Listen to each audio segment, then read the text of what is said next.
دیکھو اللہ تعالیٰ نے جو ہمیں قرآن میں آیات بتائی ہیں یہ سب ہمیں اللہ کی طرف کھینچتی ہیں کہ ہم اللہ کے بن کے رہیں, جیسا جیسے اللہ کہہ رہا ہے ویسے کریں, اپنے عمل کو درست کریں.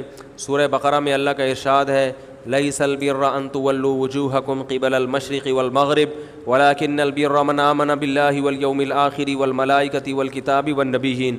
فرمایا ادھر ادھر منہ کر لینا یہ کوئی نیکی نہیں ہے, اصل نیکی یہ کہ پہلے اپنا ایمان درست کرو اور پھر وَأَقَامَ الصَّلَاةَ وَآتَى الزَّكَاةَ وَالْمُوفُونَ بِعَهْدِهِمْ, نماز قائم کرو, زکوٰۃ دو, معاہدوں کی پابندی کرو, اور وَآتَى الْمَالَ عَلَىٰ حُبِّهِ, صرف اللہ سے محبت کی بیس پر ذوی القربہ رشتہ داروں کو پیسے دو, رشتہ داروں کو پیسے دو.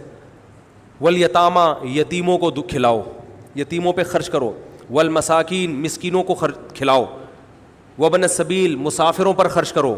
الو نہ بناؤ مسافر کو کہ اس کو کیا پتہ یہاں کے ریٹ کا تو الو بناؤ اس کو, ایسا نہیں, مسافروں کا خیال کرو.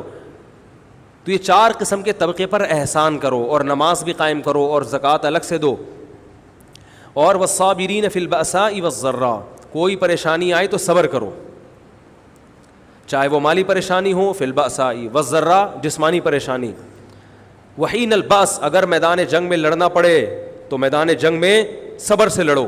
اولئک الذین صدقوا, اللہ فرماتے ہیں جن لوگوں کی یہ صفات ہیں یہ ہیں سچے ایمان کے دعوے